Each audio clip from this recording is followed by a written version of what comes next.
જો મિત્રો આપણે આગલા લેક્ચરની અંદર 12મા ધોરણના 12મા પાઠમાં જે ક્રમમાં ચોથો યુનિટ છે અને આમ 11 12 ભેગું તો 9મું યુનિટ કહેવાય બાયોટેકનોલોજીનું.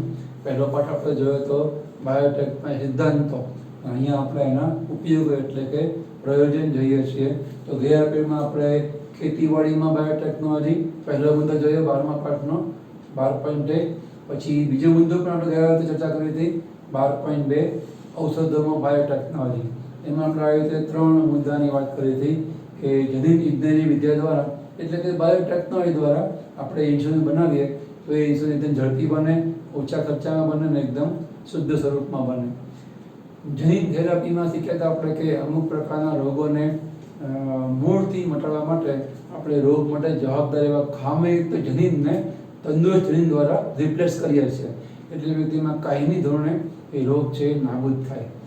ત્રીજો આપણે શીખ્યા હતા કે રોગોનું નિદાન જો વહેલું થઈ જાય, કારણ કે રોગોનું નિદાન કરવામાં ટાઈમ લાગે તો રોગ વકરી જાય એટલે કે શરીરમાં ફેલાઈ જાય, વિસ્તૃત થઈ જાય, પછી એ વ્યક્તિને બચાવવો ઘણો મુશ્કેલ પડે.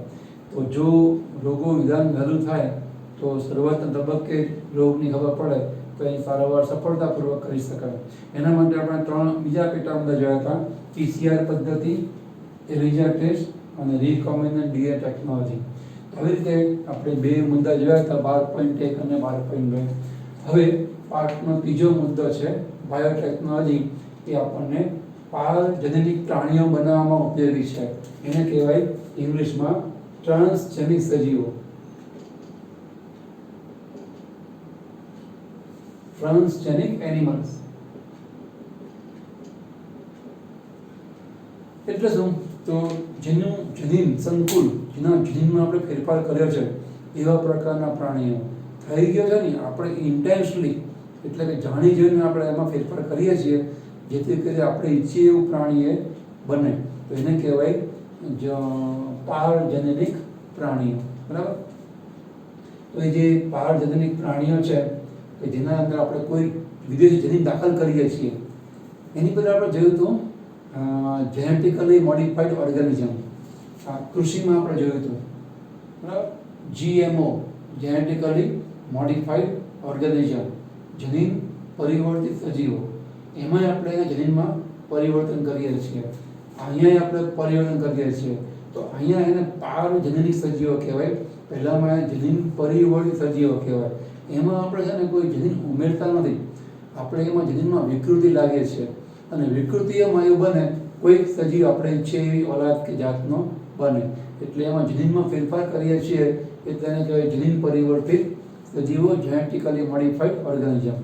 અહીંયા આપણે એના મૂળભૂત જનીનમાં કંઈ છેડછાડ કરતા નથી, આપણે એક નવું વિદેશી જનીન જે એનું નથી એવું બીજાનું દાખલ કરીએ છીએ, મહેમાન DNA, એટલે એને કહેવાય પારજનનિક પ્રાણીઓ. તો જનીન પરિવર્તિત સજીવો અને ટ્રાન્સજેનિક પ્રાણીઓ કે સજીવોમાં આટલો ફેર છે કે છે યાદ રાખજો, બે મિક્સ ના થઈ જાય. તો આપણે જે જરૂરિયાત છે એ પ્રકારના જનીનો જે તે પ્રાણીઓમાં દાખલ કરીએ છીએ એને કારણે જે કે ફેરફારો થાય તેવા એ પ્રાણીઓને કહેવાય પારજનનિક પ્રાણીઓ. એ પારજનનિક પ્રાણીઓ ઉત્પન્ન કરવાનો હેતુ શું, એવા પ્રાણીઓ આપણે ઈચ્છીએ એ પ્રકારના બનાવીએ છીએ અને એનો ફાયદો શું? ફાયદો હોય જ, નહીંતર આપણું સાયન્સ કે માણસો સમય અને પૈસા તેની પાછળ બગાડે નહીં. કંઈક ઉપયોગ હોય તો જ માણસને કામ કરે. તમે ઘરમાં કંઈક બનાવો છો એના મતલબ તમારા ઘરમાં એની જરૂર છે જ, જેની બિલકુલ જરૂર નથી એ વસ્તુ આપણે કદી બનાવતા નથી. બરાબર? જેને ગાડી બનાવો, ધંધો હોય, નટબોલ્ટ બનાવે, તમે બેઠા બેઠા ઘરમાં નટ નહીં બનાવો. નટબોલ્ટ તમારે શું કામ છે? આપણે જે કામ કરીએ, આપણે કામ છે ભણવાનું. આપણે નોટ બનાવીએ, ડ્રોઈંગ બનાવીએ, ફિગર બનાવીએ, આપણે જે કામના એ બનાવવાના નહીં. તો અહીંયા પણ એવું છે કે આવા પ્રાણીઓને આપણે બનાવીએ છીએ એમાં કોઈ મહેમાન DNA, વિદેશી DNA દાખલ કરીને ફેરફારવાળું, આપણે ઈચ્છીએ ફેરફારવાળું, તો નેચર એના ઉપયોગ તો હોય જ તે. કે શું ઉપયોગ છે એનો? તો એ પારજનનિક પ્રાણીઓના આપણને 5 પ્રકારના ઉપયોગ આપ્યા છે. એમાં પહેલો ઉપયોગ છે એ છે સામાન્ય દેહધર્મ વિદ્યા અને વિકાસ. એટલે શું? માનો કે આ ઇન્સ્યુલિન અંતઃસ્ત્રાવ છે, તો એ ઇન્સ્યુલિન અંતઃસ્ત્રાવ છે એ શરીરમાં ક્યાં ઉત્પન્ન થાય છે, કેવી રીતે ઉત્પન્ન થાય છે, એ કેવી રીતે અસર કરે છે. તો આજે હવે આપણે જાણીએ છીએ કે ઇન્સ્યુલિન છે એ આપણા શરીરમાં ગ્લુકોઝ છે, મોનોસેકરાઇડ, એને ગ્લાયકોજનમાં ફેરવી નાખે છે. ગ્લાયકોજન મતલબ પોલિસેકરાઇડ, અને આપણા શરીરમાં ગ્લાયકોજનના રૂપમાં પોલિસેકરાઇડના રૂપમાં ગ્લુકોઝ સંગ્રહાય છે. જરૂર પડે ત્યારે ગ્લાયકોજનમાં સંગ્રહાયેલ ગ્લુકોઝ એ ગ્લુકોઝમાં ફેરવાય, લોહીમાં મુક્ત થાય. એના માટે બધો બીજો અંતઃસ્ત્રાવ હોય, એનું નામ ગ્લુકાગોન. તો ટૂંકમાં ઇન્સ્યુલિન છે એ આવી રીતે આપણે ખાઈએ, ખોરાક પચે, જે ગ્લુકોઝ બને એ ગ્લુકોઝ લોહીમાં પડે. હવે જો લોહીમાં રહેલો ગ્લુકોઝ દૂર ના થાય તો વળી આપણે સાંજે ફરી ખાઈએ, ફરી ખોરાક પચે ને ગ્લુકોઝ લોહીમાં એડ થાય, ફરી સવારે ફરી પાછું આપણે ખાઈએ નેક્સ્ટ ડે, તો એવી રીતે ગ્લુકોઝ લોહીમાં વધતો જ જાય. અને આપણા લોહીનો એવો સ્વભાવ છે કે જે વસ્તુ વધારે હોય ને એને મૂત્ર દ્વારા નિકાલ કરી નાખે. તો એવું વધારે ગ્લુકોઝવાળું લોહી મૂત્રપિંડમાં જાય, કિડનીમાં, તો બધો ગ્લુકોઝ મૂત્ર નિર્માણ જોડે, યુરિયા જોડે નિકાલ પામી જાય. જેને ડાયાબિટીસ થાય એના પેશાબમાં ગ્લુકોઝ નીકળતો હોય, એને એટલા માટે મધુ પ્રમેયનો રોગ કહેવાય, મીઠી પેશાબનો રોગ કહેવાય. જેના પેશાબમાં ગ્લુકોઝ પણ નિકાલ પામે, કારણ કે વધારે છે શરીરમાં ગ્લુકોઝ છે, રૂપાંતર ગ્લાયકોજનમાં થતું જ નથી, કારણ કે ઇન્સ્યુલિન નથી. તો ઇન્સ્યુલિનનું આ કામ છે એ આજે આપણે સુપેરે સારી રીતે જાણીએ છીએ, પણ એની કોઈકે શોધ તો કરી હશે ને કે આ રસાયણ અંતઃસ્ત્રાવ છે ઇન્સ્યુલિન એ આવી રીતે કામ કરે છે. તો અંતઃસ્ત્રાવો કેવી રીતે કામ કરે છે એ જાણવા માટે પણ આવા પારજનનિક પ્રાણીઓની આપણે બહુ જરૂર પડે કે કેવી રીતે શરીરમાં અમુક પ્રકારના રસાયણો એ ઉત્પન્ન થાય છે, અસર કરે છે, એ ના હોય તો શું તકલીફ થાય વગેરે. તો એના માટે પણ આવા પારજનનિક પ્રાણીઓની આપણે જરૂર પડે, સામાન્ય ધર્મ વિદ્યા અને કેવી રીતે વિકાસ પામે એ જાણવા માટે. બીજો મુદ્દો છે પારજનનિક પ્રાણીઓ બનાવવાનો કે હેતુ છે, એનું મહત્વ છે કે ઉપયોગ છે એ આ છે રોગોનો અભ્યાસ કરવા માટે. કોઈ પણ રોગ વ્યક્તિને થાય તો એક્ઝેક્ટમાં શું થાય છે. આજે તો બધા રોગોએ, લગભગ બધા રોગોની હિસ્ટ્રી આપણને ખબર છે. અમુક એવા સાધ્ય રોગને વાત કરતા એની પણ આપણને પૂરી હિસ્ટ્રી ખબર નથી એવું નથી, ઘણી બધી ખબર પડે છે. ક્યાંક અમુક ખબર પડતી ના હોય તો એને આપણે મટાવી શકતા નથી. જેમ કે હાર્ટ એટેક છે, એની આપણી પાસે એ માહિતી નથી કે વ્યક્તિને આવે પહેલાં ખબર પડે. ઘણીવાર બધા હાર્ટ એમાં બચે છે, મરી જાય છે. એ મરી કેમ જાય છે? યોગ્ય સમયે સારવાર મળતી નથી. જો પહેલું નિદાન થઈ જાય તમને આ ટાઈમે હાર્ટ એટેક આવવાની શક્યતા છે, એની નિશાની છે, તો એ વ્યક્તિ અગાઉથી તૈયાર રહે, સારવાર કરાવે તો એ થાય નહીં, વ્યક્તિ બચી જાય. તો ટૂંકમાં કહેવાનું એ કે જે રોગ છે એ શરીરમાં કેવી રીતે થાય છે, વિકસે છે. તો આ લોકો શું કરે, એવી પ્રકારના રોગકારકો એ આવા પ્રાણીઓમાં દાખલ કરે. આ એવા પ્રાણીઓને આપણે મોડલ પ્રાણી કહી શકીએ. અલગ અલગ રોગોના અલગ અલગ પ્રકારના પ્રાણીઓ હોય, અલગ અલગ પ્રકારના મોડલ હોય. અંદર ચોપડીમાં આપે સંધિવા છે, મલ્ટિપલ સ્ક્લેરોસિસ છે, એ રોગોના આવા બનાવેલા પ્રાણીઓ કે જે રોગ માટે સંવેદનશીલ હોય. એ તમે રોગ દાખલ કરો એને રોગ થઈ જાય. પણ મીનવાઇલ આપણું સાયન્સ અભ્યાસ કરે કે એ રોગકારક શરીરમાં કયા લક્ષ્ય સ્થાન પર અસર કરે છે અને કેવી રીતે અસર કરે છે, અને કેવી રીતે આ રોગ છે ફેલાય, લક્ષણ છે, ઉત્પન્ન થાય છે. તો એ બધું પણ શોધાય તો આજે આપણને ખબર હોય કે ટાઇફોઇડ આંતરડાનો રોગ છે, પછી ન્યુમોનિયા ફેફસાનો રોગ છે, મેલેરિયા લોહીનો રોગ છે. પણ એ બધું શોધાયું હોય પછી આપણને ખબર પડી હોય તો એ રોગો કેવી રીતે વિકાસ પામે શરીરમાં, એની જે આખી કાર્ય પદ્ધતિ અભ્યાસ કરવા માટે પણ આવા પારજનનિક પ્રાણીઓ છે આપણને ઘણા બધા કામ છે લાગે છે. તો એના માટે પણ એમની જરૂર પડે. ત્રીજો એનો ઉપયોગ અથવા મહત્વ છે પારજનનિક પ્રાણીઓનું, એ છે જૈવિક નિપજો. આપણે હમણાં કીધું એમ જે ઇન્સ્યુલિન બનાવી શકીએ છીએ આપણે, એ ઇન્સ્યુલિન છે એ બનાવવા માટે કેટલાક પ્રાણીઓ વિકસાવવામાં આવે. બધી વખતે આપણને મશીનથી બનતા રસાયણ છે એ ઉપયોગમાં આવી શકે એવા હોતા નથી. સજીવોમાં ઉત્પન્ન થયેલા જે રસાયણો હોય એ એઝ એ ડ્રગ, એ જે દવા આપણે કામમાં લઈ શકીએ. એ વખતે એવા પ્રાણીઓ વિકસાવવામાં આવે કે જેમાંથી બનતી નિપજનો આપણે ઉપયોગ કરતા હોય. જેમ કે આપણે ગાય પાડીએ છીએ, એમાંથી બનતું દૂધ આપણને કામમાં લાગે છે. મશીનથી બનાવેલું દૂધ આપણને ભાવતું હોતું નથી, દર વખતે બધાને ભાવે એવું જરૂરી નહીં. ખોટું દૂધ જે તમને એસન્સ ટૂંકમાં, જેમ કે તારે સંતરા તમે ખાઓ તો સંતરાનું જે રસના ઘણા કંપનીના શરબતો આવે છે તો રસના જેવી ફ્લેવર લગભગ આવે, પણ તોય ખબર પડી જાય કે આ સિન્થેટિક છે, ઓરિજિનલ તમે લીંબુ જે તમે પીઓ લીમકા, એમાં તમે લીંબુનો ટેસ્ટ આવે, પણ જેવો લીંબુનો ટેસ્ટ ઓરિજિનલ લીંબુના રસને પીવો અને આવે એવો તો ના જ આવે. એમ આની અંદર પણ એવું છે કે અમુક પદાર્થો એવા હોય સજીવમાં બનતી નિપજો પ્રોડક્ટ વસ્તુઓ, એને કહેવાય જૈવિક નિપજો, જે આપણને અન્ય સજીવો બનાવી હોય તો જ ચાલે, જે આપણે બનતી ના હોય એના કારણે આપણે પીડાતા હોઈએ, એના કારણે તકલીફ હોય, એવી નિપજ આપણા જેવા સજીવમાં બનેલી એ આપણે લઈએ તો આપણને એ માફક આવે, શરીરને સ્વીકાર કરે, એનું કામ ચાલે, તકલીફ હોય એનાથી એ તકલીફ દૂર થાય, એ વ્યક્તિ રાહત મળે. એના માટે પણ પહાડજનની પ્રાણીઓ જોઈએ, જૈવિક નિપજો બનાવવા માટે પણ. એ સિવાય એનો ચોથો ઉપયોગ છે એ છે રસીની સુરક્ષા, વેક્સિન. જેમ કે તારા કોરોનાના સમયની અંદર ઘણી કંપનીઓ એ રસી શોધે છે. ગુજરાતમાં જે કેડિલા કંપની છે, ઝાયડસ કેડિલા, એમણે પણ રસી બનાવી છે. પછી આપણી નેશનલ લેવલ સંસ્થા છે ભારત બાયોટેક, એમણે પણ ભારત બાયોટેકે પણ રસી બનાવી છે. એમ બીજી ઘણા દેશોમાં રસી અત્યારે બની રહી છે. લગભગ અત્યારે આ 2020 અને ઓગસ્ટ મહિનો ચાલે છે, એમાં હવે રસી કદાચ શોધાશે. બધી ક્લિનિકલ ટ્રાયલ માણસ ઉપર પણ થઈ ગઈ છે અને ટૂંક સમયમાં 2020-15 ઓગસ્ટ સુધીમાં જાહેર થશે કે રસી હવે માર્કેટમાં મુકાશે. પણ એ પહેલાં માણસ ઉપર એના પ્રયોગ કરવામાં આવે, અને માણસની પહેલાં વાંદરા ઉપર પ્રયોગ કરવામાં આવે, અને વાંદરાની પહેલાં નાના કદના પ્રાણીઓ ઉંદર, જે સસ્તનવર્ગના જ છે વાંદરા અને ઉંદર. તો મોટા ભાગે છે ને ઉંદરનો ઉપયોગ મેક્સિમમ થાય છે. રસી એને આપવામાં આવે અને એમાં એનો અભ્યાસ કરશું, એના રિએક્શન, એની પ્રતિક્રિયાઓ જોવા મળે છે. રિઝલ્ટ બધા પોઝિટિવ છે કે નેગેટિવ, એની કોઈ સાઈડ ઇફેક્ટ છે કે નહીં વગેરે. અને એમાં સફળતા મળે તો પછી ભવિષ્યમાં એ વાંદરા ઉપર પ્રયોગ કરે, પછી માણસો ઉપર કરે.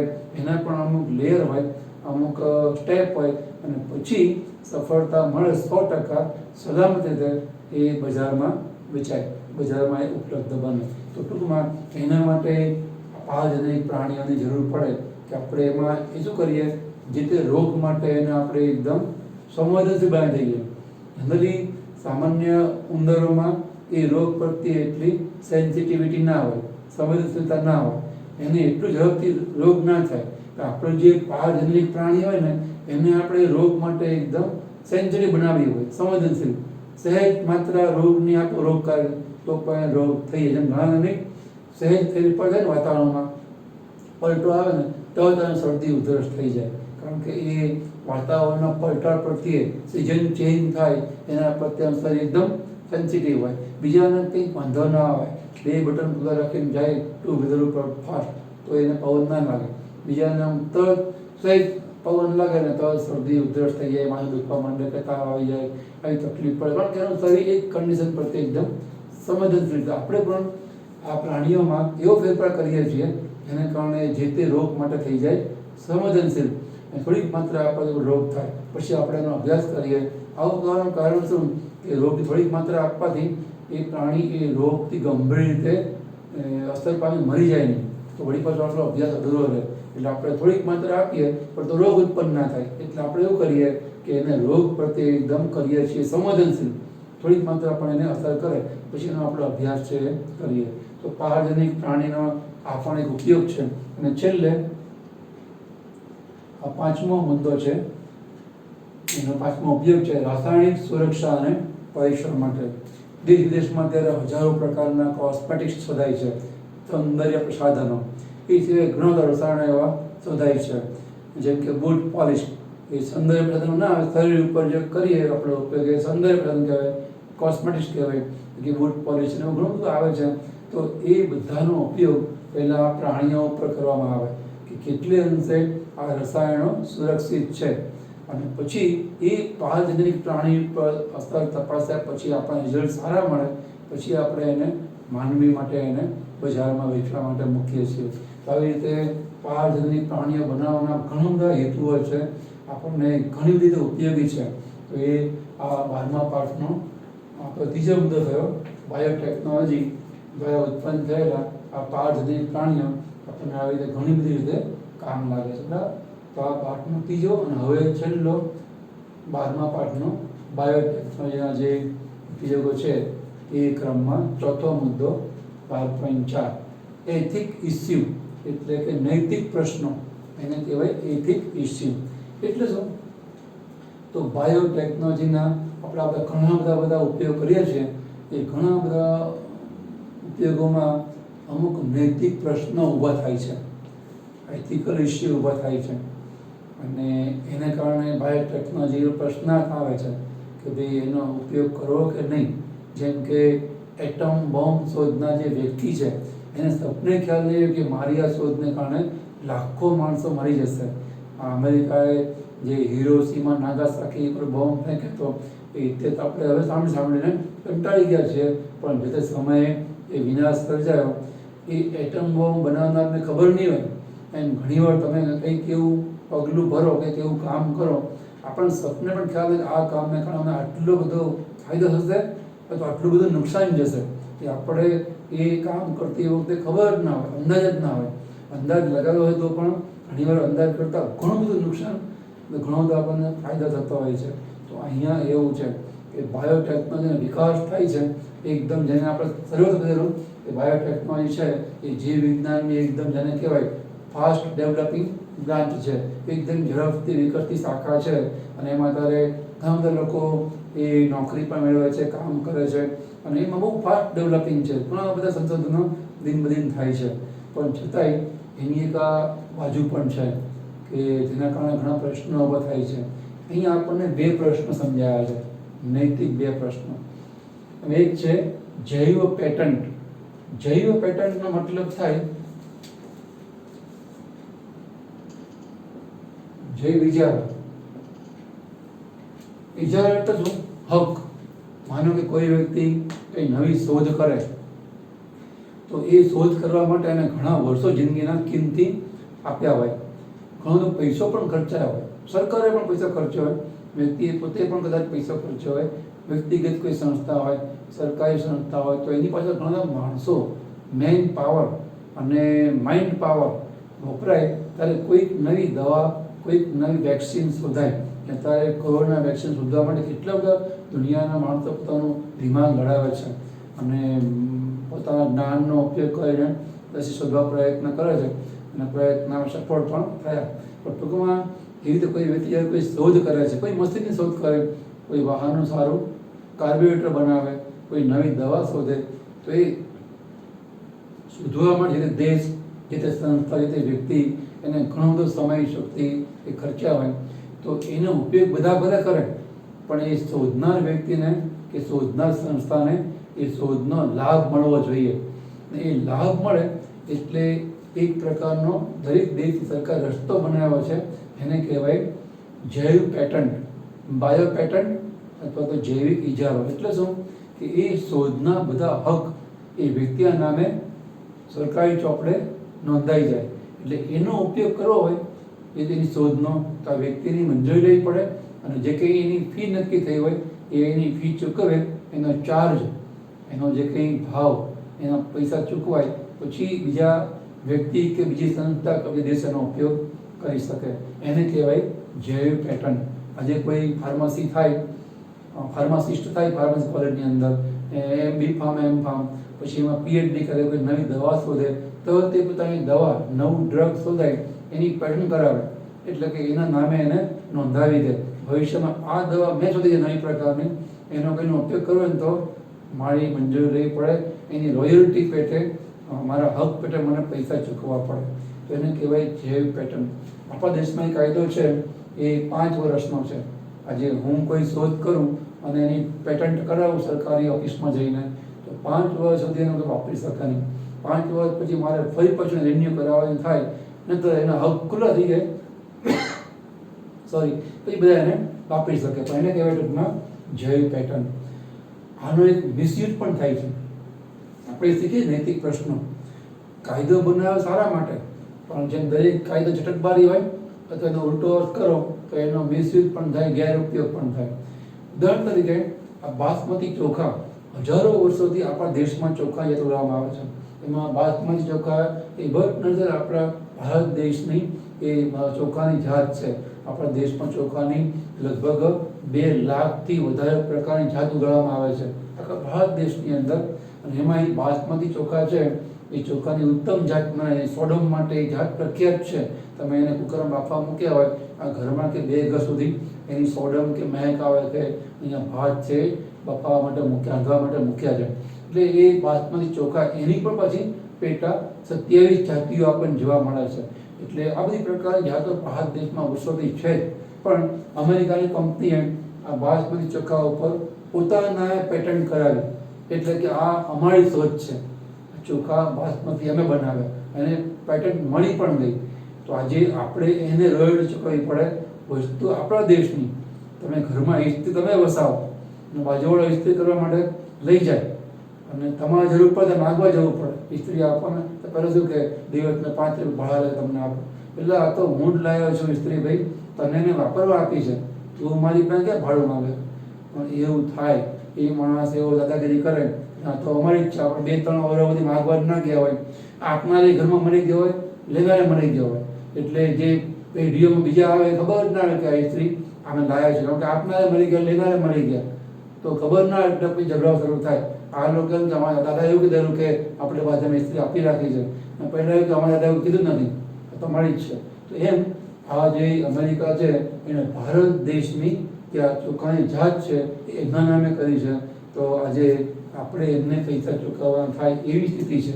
એટલે આ બાયો પેટન્ટ માટે દરેક દેશે જાગવું પડે.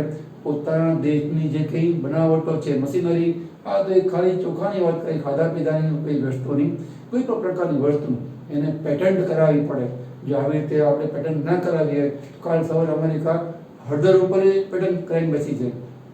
હળદર એ મોંઘી થઈ જાય ને, કારણ કે એ પેટર્ન થઈ ગયો એટલે આપણે એને પૈસા આપવા પડે, આયાત કરવાનું થાય કે આપણે ઉગાડ્યો તો એની મંજૂરી લઈ પડે, અમે આ ભાઈ ઉગાડીએ છીએ, આના ઉપર અમે કંઈ ને કંઈ સંશોધન કરવા માંગીએ છીએ, તો એની મંજૂરી લેવી પડે, કારણ કે એનો હક થઈ ગયો દુનિયા આખીમાં એ હળદરનો. બરાબર. તો દરેક દેશ પોતાના જે કંઈ સાધનો, જે કંઈ શોધો છે એના ઉપર એકદમ જાગૃતિ રાખી અને પોતાનો હક છે નોંધાવવો પડે, એની પેટન્ટ છે મેળવવી પડે, નહીંતર પછી બીજા દેશ એનો પેટન્ટ કરાવી ઉપયોગ કરી જાય. તો આ એક પ્રશ્ન, એને કહેવાય બાયો પેટન્ટ અથવા જૈવિક ઇજારાનો પ્રશ્ન. એવો બીજો પ્રશ્ન છે, એ છે જૈવ તસ્કરી. તસ્કર મતલબ સંસ્કૃતમાં ચોર ને તસ્કર કહેવાય. તસ્કર મતલબ ચોર, તસ્કરી મતલબ ચોરી. બાયોલોજીકલ જે તસ્કરી છે એ પણ ઘણીવાર આપણને થતી જોવા મળે. ખરેખર એમાં થાય શું? જૈવ તસ્કરી એટલે ચોરી કઈ પ્રકારની થાય એને કહેવાય બાયોપાયરસી. બાયોપાયરસી મતલબ જૈવ તસ્કરી. જેમ કે તમે પાયરસી નામ સાંભળ્યું હશે, તમે લોકો તો ટેકનોલોજીના જમાનાના માણસો છો. આમાં જમાના કોમ્પ્યુટર ને મોબાઈલ પણ હતા નહીં, ફોન હતા ને ડોગલા જેવા, પછી આવે ધીમે ધીમે તમે અત્યારે 4G 5G ફોન વાપરો છો. તો કોમ્પ્યુટર પણ આમાં જમાનામાં હતું, એ પણ હમણાં 10 15 20 વર્ષ વધારે છે. તો એ જે સાધનો તમે તો વાપરો જ છો, તમને ખબર છે કે કોઈ પણ પિક્ચરનું બહાર પડે તો એ જ દિવસે સાંજે એની સીડીઓ વેચાવા માંડે. હવે ઓનલાઈન, પહેલાં સીડીઓ હતી, હવે સીડીઓ જમા જતો રહે, પેલી કોમ્પેક્ટ ડિસ્ક એ મળતા થઈ હતી, અને બીજા દિવસે લોકો એને ઘરે જોવે. 10 રૂપિયામાં સીડી મળે, 20 રૂપિયામાં સીડી મળે. શું કરે? કોઈ પૈસા ખર્ચે, સમય ખર્ચે, પોતાના ઘરે 10-20 રૂપિયામાં સીડી પ્લેયરમાં સીડી મૂકીને પિક્ચર ના જોવે. હવે ઓનલાઈન થઈ ગયું છે, જે રીતે પિક્ચર પર પડે હવે તો એના બીજા જ શોથી રાત સુધી રાહ પણ જોઈ પડવાની. હમણાં તો શુક્રવારે પિક્ચર નવું બહાર પડતું મોટા ભાગે, હવે તો એ ક્રમ રહ્યો નથી. ગુરુવારે બહાર પડે અને બુધવારે નવા પિક્ચરો બહાર પડતા હોય છે. પણ ટૂંકમાં જેવું બહાર પડે એ પહેલા શો પછી બીજા શોથી એ બહાર નેટ ઉપર મૂકે. એનો મતલબ શું?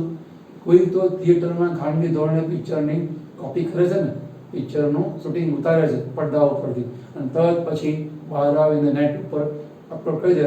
તમને 2-3 કલાકમાં તે પિક્ચર જોવા મળી જાય. તો એને કહેવાય ચોરી. એકચ્યુઅલી એ પિક્ચર બનાવનાર છે એને ઘણા બધા પૈસા ખર્ચા છે, ઘણા બધા માણસોનો એની અંદર પ્રયાસ છે, તો એમને એમની મહેનતના પૈસા મળવા જોઈએ. એ ક્યારે મળે? તમે ટિકિટ ખર્ચીને પિક્ચર જોવા જાઓ તો ટિકિટ પણ કેટલાક થિયેટરવાળાને મળે, કેટલાક સરકારને મળે ટેક્સ રૂપે, કેટલો કે કલાકારોને બનાવનાર બધા માણસોને મળે. આપણે એવું કરીએ ને તો એને એની મહેનતના પૈસા મળશે. એને કહેવાય પાયરસી. એટલે એને કે પાયરેટેડ સીડી. ઓરિજિનલ સીડી પછી બહુ મોંઘી હોય. જેમ આપણે કોમ્પ્યુટરમાં જે ઓફિસ વાપરીએ, માઇક્રોસોફ્ટ MS ઓફિસ, એ આપણે લાઇસન્સ હોય તો મોંઘું પડે આપણને, 4, 5, 7, 8 હજાર રૂપિયાનું થાય. મોટા ભાગના આપણા કોમ્પ્યુટર સોફ્ટવેર બધા હોય પાયરેટેડ, એટલે કે નકલી, ડુપ્લિકેટ. તો એવી રીતે આ દેશ વચ્ચે પણ આવી તસ્કરી થાય. ઉદાહરણ તરીકે મોટા ભાગે આવી જે દૈવ તસ્કરી છે ને એ વિકસિત દેશો, developed country, America, Japan, Russia કે ડેવલપ કન્ટ્રીમાં આવે. કે જે ડેવલપ કન્ટ્રી છે, વિકસિત દેશો, એ વિકાસશીલ દેશોનું ચોરી કરીને શોષણ કરે. વિકાસશીલ દેશોમાં આપણો દેશ આવે, પાકિસ્તાન છે, આફ્રિકામાં તો આપણા દેશો, એ દેશો છે એ વિકાસશીલ દેશો કહેવાય, ડેવલપિંગ કન્ટ્રી કહેવાય. તો એ લોકો શું કરે, વિકસિત દેશો આવા કોઈ દેશની જે કંઈ જરૂરિયાતની વસ્તુ એ ચોરી જાય એ લોકો વાપરે ને કે બાયો પાયરસી. ઉદાહરણ તરીકે આપણે જેને ડોસી વૈદુ કહીએ છીએ, ડોસી વૈદુ, તો આપણે ત્યાં એટલી બધી પ્રકારની ઔષધીય વનસ્પતિઓ થાય છે કે ડોસી વૈદુ મતલબ પરંપરાગત ઘણા બધા રોગનો આપણને ઘરગથ્થુ એટલે કે ઘરેલું ઉપચાર ખબર હોય કે ભાઈ ગળામાં બળતું હોય, સૂકી ઉધરસ આવતી હોય તો આપણે હળદર મીઠાવાળું પાણી પીએ કે હળદર મીઠાવાળું દૂધ પીએ, કોગળા કરીએ તો મટી જાય. એમ હળદરના સેંકડો ઉપયોગ આપણી પાસે છે. એમ ઘણી ઔષધીય વનસ્પતિઓ છે, અરડુસી છે, તુલસી છે, લીમડો છે. તો એ બધાનું પરંપરાગત જ્ઞાન આપણે કેટલું પડ્યું છે. અને એ જ્ઞાનને વિકસાવતા, ખતરાઓ કરીને એના પરિણામો જોઈને મેળવીને કઈ પ્રકારના રોગમાં કયા વનસ્પતિનો કેટલો ડોઝ આપવા વગેરે, એ માટે આપણને હજારો વર્ષ લાગ્યા હોય. અને એ જ્ઞાન આપણા સંસ્કૃતિમાં વારસામાં મળ્યું હોય કે ભાઈ આવું કરવાથી આવું આપણને સહેજ વાગે તો આપણે હળદર લગાવી દઈએ છીએ પાકીને. એટલે તો એ છે ને આપણું પરંપરાગત જ્ઞાન છે. એ પરંપરાગત જ્ઞાનનો આપણા દેશમાંથી સીધો એ ઉઠાંતરી કરે અને એનો ઉપયોગ કરવા માંડે. આ પણ શોધતા 500 વર્ષ લાગ્યા હોય અને સીધો એનો ઉપયોગ કરવા માંડે આપણી જાણ બહાર. કારણ કે આપણે જય પેટર્ન કરાવી ના હોય, એના ઉપર આપણે ઇજારો નોંધાવ્યો ના હોય, તો આપણી જાણ બહાર, અમારે કે ઇજારો નોંધાવ્યો તો પણ આપણી જાણ બહાર એ લોકો એનો ઉપયોગ કરવા માંડે. એને કહેવાય જૈવ તસ્કરી. એટલે કે એ દેશના 500 વર્ષ બચી ગયા હે ને. આવી રીતે દરેક દેશોમાંથી સારી સારી શોધો રહેવા માંડે તો બધા દેશ કરતાં ઘણા વર્ષોથી આગળ આવી જાય. કારણ કે તૈયાર માલે, સીધું એને સંશોધન કર્યા વગર જ તે, સમય, શક્તિ, પૈસા ખર્ચ્યા વગર જ તે એને શોધનો લાભ સીધો મળી જાય. એકચ્યુઅલી એવું કરાય નહીં. જૈવ તસ્કરી છે એ ખોટો રસ્તો છે, પણ બાયોટેકનોલોજીમાંથી જે કંઈ શોધો થઈ હોય એનો આવી રીતે વિકાસશીલ દેશોનો એ શોષણ કરી અને વિકસિત દેશો ઉપયોગ કરે, એ દેશોની જાણ બહાર, એટલે કે સંસ્થા કે દેશની જાણ બહાર એનો ઉપયોગ કરવા માંડી પડે તો એ દેશને તો સમય, શક્તિ બી બચી જાય. એને જો એ શોધવાનું થાય તો એને પણ આપણી જેમ ઘણા વર્ષો લાગે, થોડા ઓછા વધતા પણ લાગે, પૈસા પણ ખર્ચાય. તો પૈસા બચે એટલે પણ તે સમૃદ્ધ બને અને સીધી ટાઈમ બચે, શોધનો ઉપયોગ કરવા માંડે તો એ રીતે પણ એનો સમય છે બચે, દેશ ઘણો બધો આગળ નીકળે. તો જે વિકસિત દેશો હોય છે એ બધા જ દેશો બધી શોધ માટે આવું કરે છે એવું નથી, પણ ઘણા બધા વિકસિત દેશો ઘણી બધી શોધ આવી રીતે ઉઠાંતરી કરી અને એ વાપરે છે જે તે દેશ કે સંસ્થાની મંજૂરી વગર. તો એને કહેવાય બાયો પાયરસી. તો આ બાયો પાયરસી છે એ પણ એક પ્રકારનો નૈતિક એવો પ્રશ્ન છે કે જેમાં આપણે કોઈને ઝડપથી કાયદાકીય રીતે એના ઉપર આરોપ મૂકીને કોઈ સજા કરી શકીએ નહીં. તો આ બધા પ્રશ્નો થાય છે બાયોટેકનોલોજીની અંદર, એને કહેવાય નૈતિક પ્રશ્નો. આ જૈવ વિચારો, બાયો પેટર્ન કે બાયો પાયરસી, જૈવ તસ્કરી, એને નિવારવા માટે એક આવી સંસ્થાની સ્થાપના થઈ છે. એ સંસ્થાનું નામ છે GEAC. એટલે હવે છે ને આજની તારીખે કોઈ પણ દેશની શોધનો ઉપયોગ કરતા હવે અત્યારે ડરે કે બીવે થોડો વિચાર કરે. કારણ કે આ સંસ્થા આ જ ધ્યાન રાખે, ઇન્ટરનેશનલ લેવલ આ જ ધ્યાન રાખે. જેનું આખું નામ છે જેનેટિકલી એન્જિનિયર્ડ એપ્રુવલ કમિટી.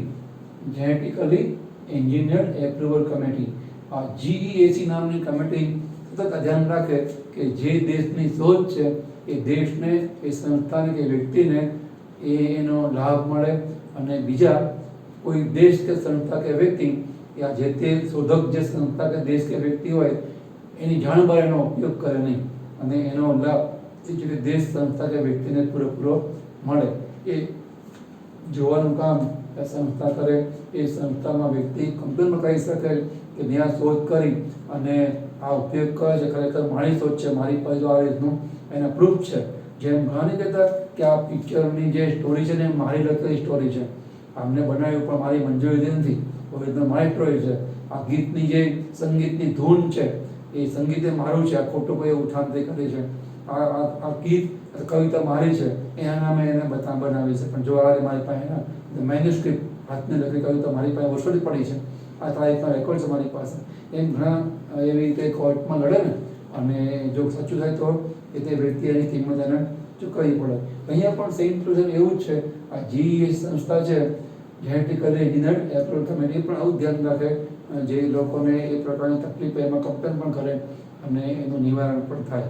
અહીંયા આ સાથે આપણે 12.4 એ મુદ્દો પણ પૂરો કરીએ છીએ. અહીંયા આપણે બાયોટેકનોલોજીના પ્રયોજનોમાં આ પાઠમાં જે કંઈ આપણને વાતો આપી છે એને આપણે 9મા પાઠથી આવું શરૂ કર્યું છે. આખા પાઠને પોઈન્ટ વાઇઝ વહેંચીને સમજવા માટેનો પ્રયત્ન શરૂ કર્યો છે. 9મા પાઠમાં જોઈએ તો 9.1, 2, 3, 4 મુદ્દા છે. 10મા પાઠમાં 10.1, 2, 3, 4, 5, 6 મુદ્દા જોયા હતા 9, 10 ની અંદર. 11મો પાઠ છે બાયોટેકનોલોજીનો પહેલો પાઠ, એમાં આપણે એને મુદ્દાસર છે સમજેલા. 11મા પાઠની અંદર પણ એમાં 11.1 અને 11.2 એવા મુદ્દા આપણે જોયેલા. અહીંયા આ 12મા પાઠમાં 12.1 થી 12.4 એવા 4 મુખ્ય મુદ્દાઓ છે. આ રીતે તમે પાઠની ફ્રેમ બનાવી આ એક આગળ પાઠની શરૂઆતમાં લગાવી દો. દરેક પાઠની શરૂઆતમાં તમે જે પાઠ વાંચવાની શરૂઆત કરો, એ પાઠને તૈયાર કરવાની શરૂઆત કરો, તમને આખો પાઠનો ઓવર આઈડિયા આવી જાય. જેમ કોઈ પણ તમે કામ કરો, તમને આખા કામનું પ્લાનિંગ ખબર હોય કે આ તારીખે શરૂ થશે, આ ડેડલાઇન આ તારીખે પતશે, અહીંયા આટલું કામ પતવું જોઈએ, અહીંયા આટલું કામ પતવું જોઈએ, અહીંયા આ કામ આટલું પતવું જોઈએ, અહીંયા આ કામ કરવાનું છે, અહીંયા કરવાનું છે, આ કામ અહીંયા પહેલાં ના થાય, એ કામ આ જ તારીખે આ જ સમય થવું છે વગેરે. એમ તમને આવું પ્લાનિંગ હોય ને તો તમને ખ્યાલ આવે કે હવે આટલા પાઠમાં આટલું શીખવાનું છે. એમાંય તમને કે આમાં કંઈ શાયરી મને આવડે એવું છે, જનરલ નોલેજ જેવું છે, આમાં કરવાની જરૂર નહીં, આમાં મને આ બધા મુદ્દા મળે જ છે, પોઈન્ટ એના પર લખી શકે છે મારી રીતે, મારી ભાષામાં, અને ચાલે. બુકની ભાષા જે આમાં આપી છે લખવાની જરૂર નહીં, પણ તમારી ભાષામાં આની વિશે લખો તો પણ ચાલે. હું પણ હમણાં ભૂલી ગયો, સમજાવી ગયો, એ વાતચીતની ભાષામાં સમજાવી ભૂલી ગયો. ચોપડીમાં જે લખ્યું છે એનો સારાંશ, એનો ભાવાર્થ તમને કહી ચૂક્યો, તમને આવડે તો તમને જોવું પડે આમાં શું આવે છે કે એલિજા અને PCR તમને આવડે છે, આ એઇડ્સમાં આવી ગયું ને PCR એ પહેલાં 11 પાઠમાં આવી ગયું, આ મને યાદ નથી, ભૂલી ગયું, તો એટલું ફકરો વાંચી લો તો તમને પાઠ તૈયાર કરવામાં મજા આવે. બાકી તમારે તો તૈયાર આખો પાઠ વાંચવાનું થાય, આવડતું એ વાંચો, ના આવડતું એ વાંચો. એના બદલે આવી દરેક પાઠની ફ્રેમ દરેક પાઠમાં પાઠ્યપુસ્તક સાઈઝના પેજને કાપી અને લગાવી દો, ગુંદર વડે કે પેન વડે તમારે ગુંદર લગાવવાનું આવે, આખો પાઠનો જે ઓવરઓલ આઈડિયા આવી જાય કે આ પાઠની અંદર મારે આટલું છે શીખવાનું છે. તો અહીંયા આપણા સાથે પહેલું, ત્રીજું અને ચોથું યુનિટ પૂરું કર્યું 12માનું. હવે 2 યુનિટ બાકી રહ્યા. આપણે પહેલા યુનિટમાં 4 પાઠ પ્રજનનના 1, 2, 3, 4, ત્રીજા યુનિટના કોષ વિદ્યાના 3 પાઠ 8, 9, 10, 7, અને આ ચોથા યુનિટના બાયોટેકનોલોજીના 2 પાઠ.